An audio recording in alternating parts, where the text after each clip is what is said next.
আমার দ্বিতীয় নিবেদন সব্যসাচী দেবের কৃষ্ণা। আমার কোনো শোক নেই, আমার কোনো বিষাদ নেই। হে গুরু বৃদ্ধগণ, আপনাদের নীরবতায় আমার কোনো ক্ষোভ নেই। পিতামহ ভীষ্ম, ক্ষমা করবেন, আপনাকে প্রণতি জানাবার স্থিরতা আজ নেই। আর কর্ণ, তোমার জন্য ঘৃণাও বড় বেশি মনে হয়।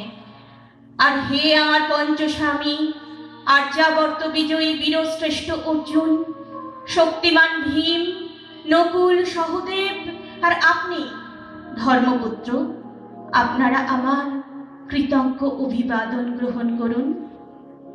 আমি সর্বজ্ঞা নই, যজ্ঞভূমির অগ্নি থেকে আমার জন্ম, ধর্মাধর্মের ক্ষুরোধার পথ আমার অজানিত।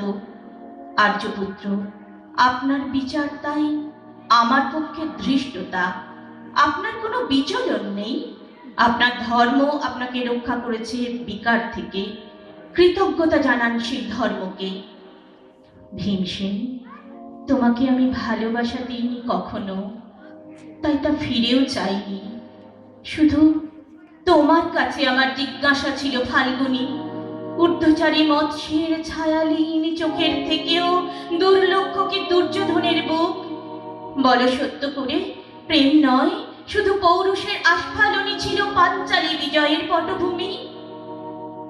কিন্তু মিথ্যা প্রশ্ন, আমি জানি তোমার কোনো উত্তর নেই, যেমন নেই কোনো ভালোবাসা।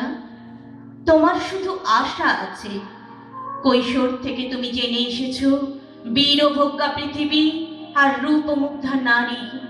জেনেছ একদিন ধার্তরাষ্ট্রের হাত থেকে ছিনিয়ে নিতে হবে কৌরব উত্তরাধিকার।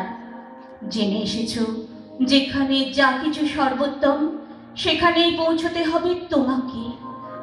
শুধু এই কুমারী লক্ষ্যের দিকেই তোমার দৃষ্টি ধনঞ্জয়, তাই অনায়াসে তুমি সরে যাও এক নারী থেকে অন্য রমণীতে।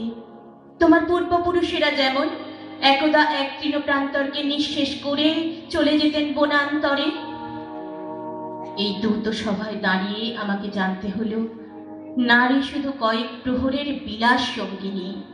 মণিময় হার, শত সহস্র তরুণী দাসী, দান্ত মাতঙ্গ, গন্ধর্ব প্রেরিত অশ্বযুধ, আর আমি পাণ্ডুপুত্র বধূ, এক পংক্তিতে দাঁড়িয়ে। আমরা সবাই অপেক্ষায়। পিতৃগৃহে যেমন দেখেছিলাম আহিরিনীরা দূর গ্রাম থেকে নিয়ে আসে তাদের পসরা, আর তার উপর ঝুঁকে পড়ে লুব্ধ ক্রেতার দল।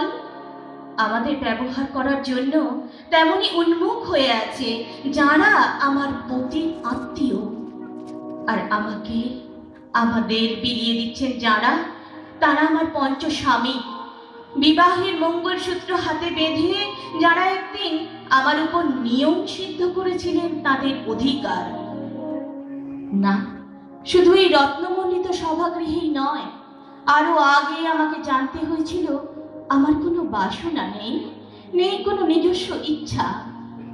অর্জুন, প্রথম দেখার মুহূর্তে আমার হৃদয় দিয়েছিলাম তোমাকে, অথচ আমার শরীরকে প্রথম আলিঙ্গন করলেন ওই মহাভাগ যার খ্যাতি ধর্মপুত্র বলে। ইন্দ্রপ্রস্থ সৌধ শিখরে যখন আছড়ে পড়ত নববর্ষার জলধারা, যখন আমার কামনা ছুতে চাইত তোমাকে, আমার অনুৎসুক দেহকে তখন আকর্ষণ করত অন্য কেউ, যে আমার স্বামী। বসন্ত রজনীতে কিংসুকের প্রমত্ত উল্লাস মুহূর্তে তোমার ব্যাকুল বাহু টেনে নিত আমাকে নয়, অন্য কোনো যুবতীকে। বারে বারে আমাকে সন্তানবতী করেছে পুরুষ, কিন্তু তারা প্রত্যেকেই আমার আকাঙ্ক্ষিত নয়। কোনো প্রার্থনা নেই আমার।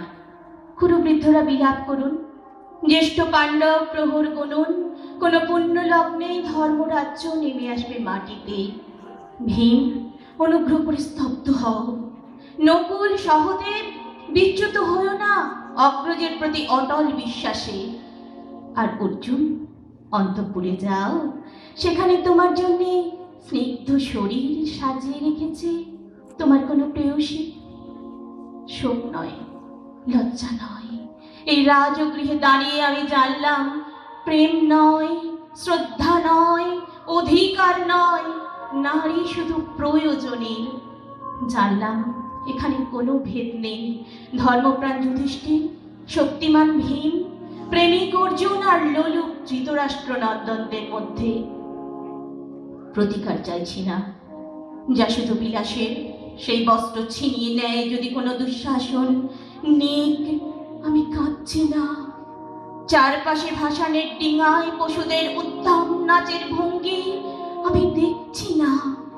চারপাশে ক্লিপ্তের অক্ষম বিলাপ আমি শুনছি না। ধনুর্বাণ নেই, আমি ফিরিয়ে আনছি আমার জন্মের স্মৃতি। যজ্ঞের আগুন, দ্রৌপদী নই, নই পাঞ্চালী, নই ভরত কুলবধূ, আমি কৃষ্ণা, যোগাগ্নি সম্ভূতা, শুধু নারী এক। ধন্যবাদ। হ্যালো, অনেক অনেক